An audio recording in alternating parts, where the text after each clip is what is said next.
うちの若いも病院送りにした芹沢玉緒ってのはど。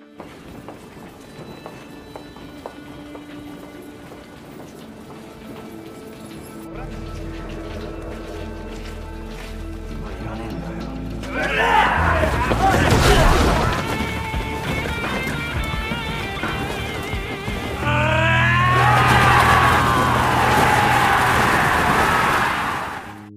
Assalamualaikum warahmatullahi wabarakatuh. Kembali lagi dengan gua Makise di channel Refocus. Bagaimana kabar kalian, beban keluarga? Semoga baik-baik saja ya dan sehat selalu. Film Cross Zero 2007 ini mungkin udah gak asing lagi ya untuk kalian pecinta baku hantam, karena film ini pernah viral di masanya. Bahkan sampai banyak orang yang niru gaya Genji ini. Mungkin salah satunya itu kalian. Yo, film yang berasal dari Jepang ini menceritakan tentang seorang pria pindahan yang ingin menguasai sujuran dan jadi reman di sana. Namun itu gak semudah yang ia pikirkan, di mana murid sujuran itu tidak pernah bersatu dalam satu ketua. Mereka mempunyai geng masing-masing dalam sekolah itu. Jadi jangan lupakan ududmu biar kayak Genji yang ngudud terus. Gaskeun.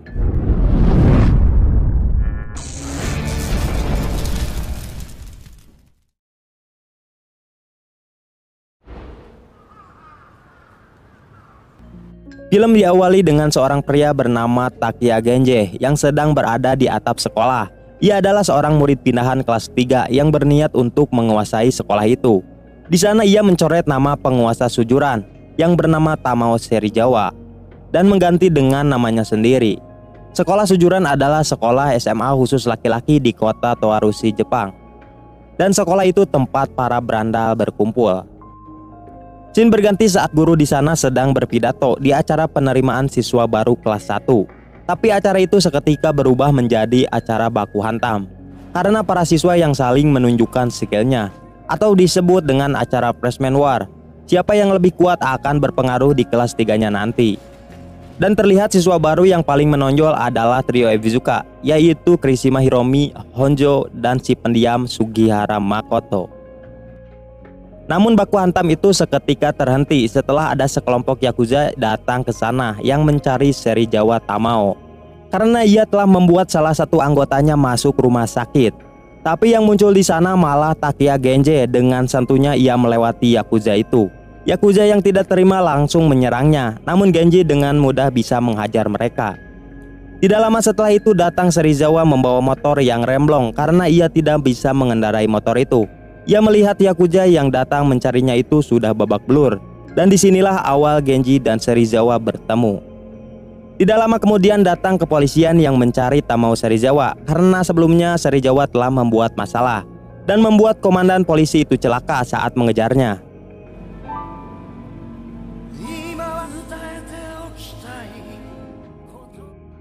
Saat di klub malam, Genji berkenalan dengan seorang wanita cantik bernama Ruka Aizawa. Ruka adalah seorang penyanyi di klub malam itu. Sebelum lanjut ke cerita, gua mau jelasin dulu cuy. Genji ini adalah anak dari bos Yakuza bernama Hideo Takia dari klan Ryusekai. Tujuan ia masuk ke sujuran agar bisa jadi raja di sana, karena itu adalah syarat agar ia bisa menggantikan posisi ayahnya menjadi bos Yakuza. Lalu scene berganti ketika Serizawa dan temannya sedang bermain domino di atap sekolah. Tiba-tiba Genji datang dan langsung menendang meja domino itu. Tanpa rasa bersalah ia langsung ngajak Serizawa untuk baku hantam. Padahal Serizawa di sini hampir saja memenangkan game domino itu. Serizawa yang marah lalu menghampiri Genji meski terus dicegah oleh Tokyo. Tidak lama kemudian datang Mikami Brother yang menantang Serizawa baku hantam. Melihat hal itu, Tokyo menyuruh Genji untuk mengalahkan siswa kelas 2 bernama Rindaman terlebih dahulu sebelum ia bertarung dengan Serizawa. Dan Genji pun menyetujuinya. Di sana Serizawa mengalahkan Mikami Brother hanya dengan 3 pukulan fatality saja. Di tempat lain, Genji yang sedang menanyakan tentang Rindaman kepada siswa sujuran, tiba-tiba Rindaman datang di belakangnya. Dengan badan besarnya, Rindaman jalan santuy melewati Genji, sedangkan Genji hanya bisa terdiam. Tidak lama kemudian datang anggota Yakuza bernama Kentagiri yang ingin balas dendam kepada Genji, karena sebelumnya Genji yang telah menghajar teman-temannya. Tanpa banyak bacot, Tagiri langsung menyerang Genji. Namun dengan mudah Genji menghindar dan balik memukulnya. Tapi karena kejadian itu membuat mereka berdua berkenalan, yang ternyata Kentagiri ini adalah alumni Sujuran.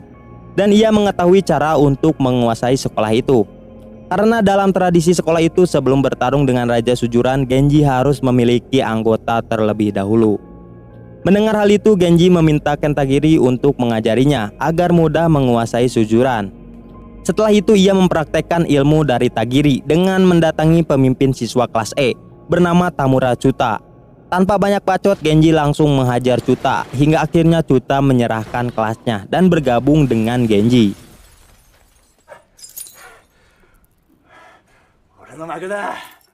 Ternyata bergabungnya Chuta membuat Genji lebih mudah lagi untuk bisa menguasai Sujuran. Karena Chuta yang sangat tahu langkah-langkah dalam menguasai sekolah itu. Lalu Chuta pun memberitahu struktur kepemimpinan yang ada di Sujuran. Pertama ada Hidito Bando, salah satu panglima dari geng motor TFOA atau The Front of Armament. Ia adalah murid pindahan kelas 2. Lalu ada trio Ebizuka yang menguasai kelas 1 di Sujuran. Dan ada monster Rindaman dari kelas 2B. Dia adalah lone wolf atau serigala penyendiri. Dia berjalan sendirian di Sujuran. Ia tidak akan beraksi kalau tidak diganggu. Namun monster sebenarnya adalah Tamao Serizawa dari kelas B. Karena dialah orang yang hampir menguasai Sujuran saat ini. Karena ia mempunyai orang-orang terkuat di praksinya, seperti Tokaji, Tsumoto, Tokyo, dan yang baru gabung Mikami Brother. Dan ada Takashi Makise di kelas C yang selalu kalah oleh Serizawa. Tetapi dia tidak mau bergabung ke praksi Serizawa. Dan itulah alasan semua anggotanya masih setia kepadanya. Tetapi meski jago baku hantam, ternyata Makise sangat temah terhadap cewek. Mendengar hal itu, Tagiri langsung mendapatkan ide agar Makise mau bergabung dengan Genji. Mereka bertiga berencana mengajak Makise berkencan dengan wanita untuk dijodohkan. Setelah itu Genji menemui Makise dan mengundangnya ke grup kencan. Melihat hal itu seketika Makise luluh dan langsung menerima undangan itu. Singkat cerita, Genji mengajak Ruka dan temannya untuk datang ke grup kencan. Di sana Makise dikenalkan kepada sahabat Ruka yaitu Kyokorin. Namun saat bertemu ternyata si Makise malah langsung cerot duluan. Ditambah lagi Makise bertingkah aneh. Melihat hal itu, Tagiri langsung menjalankan rencana keduanya dengan menyuruh Chuta berpura-pura mengganggu mereka.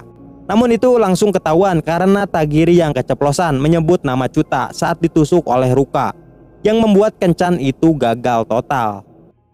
Dan karena kegagalan itu Genji malah nangis. Sedangkan Tagiri mengajak Makise untuk ke panti pijat plus. Mantap. Tapi ketika Tagiri menceritakan suasana panti pijat itu, Makise malah cerot lagi. Dan karena celananya yang sudah basah, Genji pun membelikan Makise celana baru. Tapi karena celana baru itu untuk wanita membuat mereka bertiga tertawa lepas di sana. Makise yang sudah nyaman dengan Genji lalu menyerahkan kelasnya dan bergabung dengan Genji. Dan kini anggota Genji mulai bertambah. Ditambah lagi Makise yang berniat untuk merekrut Izaki yang menguasai kelas D. Tetapi sebelum bergabung, Izaki malah mengospek Genji dulu dan mengeroyoknya. Terlihat di awal baku hantam Genji mampu menghadapi mereka, tapi karena jumlah yang terus bertambah membuat ia kewalahan dan babak belur. Namun di sini Genji terus bangkit meski akhirnya ia harus dibata hingga pingsan. Dan karena melihat Genji yang pantang menyerah membuat Izaki memutuskan untuk bergabung. Dan keesokan harinya Izaki resmi bergabung dan praksi itu diberi nama GPS atau Genji Perfect Seiha. Dan mereka merayakan kelahiran GPS di sana. Sedangkan Serizawa dan Tokyo yang melihat itu kini lebih waspada karena anggota GPS yang terus bertambah. Tapi Tokaji yang melihat hal itu secara diam-diam merencanakan sesuatu tanpa sepengetahuan Serizawa. Ia mencegat Izaki dan mengeroyoknya hingga babak belur lalu menggantungkannya dengan terbalik. Genji yang melihat hal itu langsung berniat untuk balas dendam kepada Serizawa karena ia menyangka kalau Serizawa adalah pelakunya. Tetapi itu dihentikan oleh Izaki karena anggotanya yang masih kalah jumlah dan si Genji hanya bisa aamukan. Malam harinya Genji dan Makise datang ke tempat bar untuk refreshing. Tapi tidak lama kemudian mereka berdua melihat Serizawa dan Tokyo datang ke sana. Dengan cepat Genji pun langsung menghampiri dan menantang Serizawa baku hantam karena Serizawa yang telah menghajar Izaki hingga babak belur. Mendengar hal itu, Serizawa menghuleng karena dia tidak merasa melakukannya. Namun tiba-tiba Tokyo langsung kejang-kejang dan pingsan. Yang ternyata Tokyo ini mempunyai penyakit kanker otak dan jika dioperasi hanya 30% untuk selamat. Keesokan harinya Genji menghajar siswa-siswa sujuran dan memaksa mereka untuk bergabung meski di sana Makise mencoba menahannya. Ditambah lagi Chuta yang dihajar Tokaji karena ia mencoba merekrut kelas 2. Genji yang semakin tidak terkendali nekat ingin menghajar Serizawa yang membuat Makise keluar dari GPS. Alasan Makise selalu menahan Genji untuk baku hantam dengan Serizawa karena dalam tradisi sujuran jika pemimpinnya kalah maka anggotanya terbilang sudah kalah. Lalu Genji pun curhat kepada Tagiri dan ia malah berniat untuk berhenti menguasai sujuran. Mendengar hal itu, Tagiri memberikan motivasi kepada Genji dan seketika ia bangkit kembali. Dan dalam obrolan itu Tagiri baru mengetahui kalau Genji adalah anaknya Hideo Takiya dari klan Yoshikai, yang ternyata itu adalah musuh dari klan Sosu, bos dari Tagiri. Setelah mendapat motivasi, Genji menemui Makise dan mengajaknya untuk kembali bergabung ke GPS. Tapi untungnya si Makise ini langsung menerimanya. Bersamaan dengan itu di tempat lain Tagiri dipanggil oleh bosnya bernama Joji, yang ternyata bosnya sudah mengetahui Tagiri yang berteman dengan Genji. Lalu ia memberikan pistol dan menyuruhnya untuk membunuh Genji. Karena tidak ada pilihan lain, ia mengambil pistol itu. Bukannya menemui Genji, ia malah pergi ke markas klan Yoshikai dan menemui ayahnya Hideo Takiya dan memberikan surat untuk Genji. Di tempat lain, Tokaji membuat sebuah rencana untuk menghancurkan GPS tanpa sepengetahuan Serizawa lagi.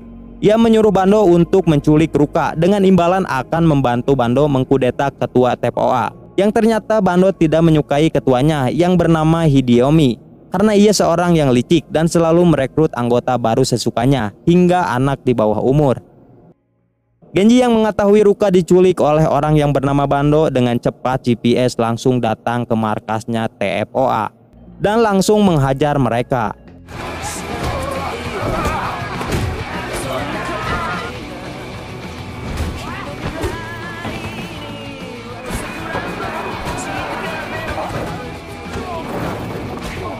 Hingga akhirnya Genji menyadari semua itu hanya sebuah rencana adu domba Tokaji agar TFOA dan GPS berperang, yang membuat praksi Serizawa Army mendapat keuntungan. Lalu Bando memberitahu tempat penyekapan Ruka di markas Tokaji. Dengan cepat mereka langsung pergi ke markasnya Tokaji yang ternyata di sana juga sudah ada Serizawa. Serizawa yang melihat kedatangan Genji langsung menghuleng karena kedua kalinya ia dipitnah akibat ulahnya si Tokaji. Mengetahui hal itu, Serizawa langsung menghajar Tokaji di hadapan mereka. Dan karena situasi yang seperti itu membuat Genji langsung menantang Serizawa tawuran esok hari jam 5 sore. Saat pulang ke rumah, ayahnya memberikan sebuah surat dari Tagiri yang sebelumnya sudah dititipkan. Dan Tagiri yang mengorbankan nyawanya karena melanggar perintah bosnya. Mendengar hal itu, Genji langsung pergi. Dan tibalah hari di mana tawuran kedua praksi terbesar di sujuran itu antara GPS dan Serizawa Army. Terlihat di sana hujan yang sangat deras dan Genji yang sedang mengumpulkan pasukannya dan langsung berkumpul dengan payung hitam mereka. Hingga di tengah perjalanan Genji melepaskan payungnya yang diikuti semua anggotanya untuk OTW tawuran. Dan Serizawa Army yang sudah menunggu di TKP sebelum tawuran dimulai, ia mengajak Tokaji untuk ikut berperang dan memenangkannya untuk dihadiahkan kepada Tokyo yang sedang dioperasi. Setelah Genji berteriak ora, semua pasukan langsung menyerang dan pertarungan pun dimulai di bawah derasnya hujan. Terlihat juga trio Ebizukai yang melihat tawuran itu di atas gedung. Dan dari segi jumlah Serizawa lebih unggul karena memiliki pasukan 100 orang, sedangkan GPS hanya berjumlah 70 orang. Namun GPS cukup mampu mengimbanginya.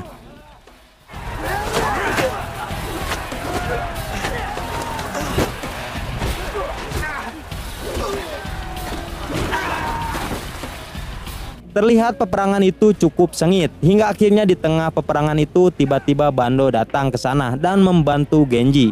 Yang kini peperangan itu menjadi seimbang 100 versus 100.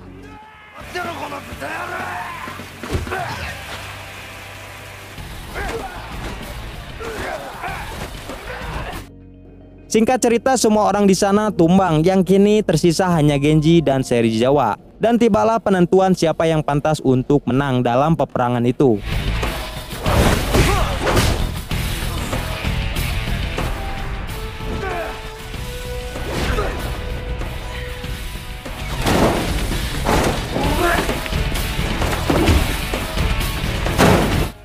Terlihat meski keduanya sudah babak belur, namun baku hantam itu cukup sengit dan sama-sama bertahan.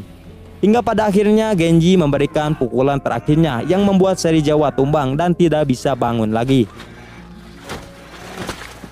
Sedangkan Genji masih bisa berdiri meskipun oleng dan akhirnya dimenangkan oleh GPS. Setelah itu tiba-tiba Serizawa mendapatkan telepon dari rumah sakit yang mengabarkan Tokyo telah selamat dalam operasinya. Sedangkan di tempat lain kita diperlihatkan dengan Tagiri yang sudah siap untuk dieksekusi oleh bosnya karena telah melanggar perintahnya untuk membunuh Genji. Tagiri pun langsung tercebur ke dalam kolam itu.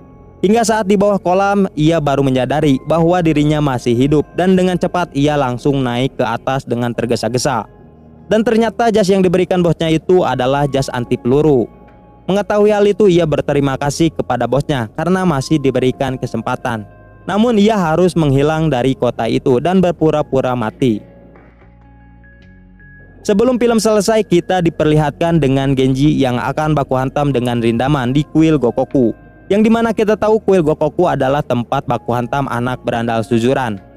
Dan pertarungan itu disaksikan oleh Tokyo dan Serizawa. Dan bisa kita ketahui bertarung dengan Rindaman adalah misi terakhirnya untuk bisa menaklukkan Suzuran. Namun di awal pertarungan itu ia malah langsung tepar dengan 2 pukulan Rindaman. Namun di sini Genji masih bisa bangkit dan langsung meloncat. Film pun selesai.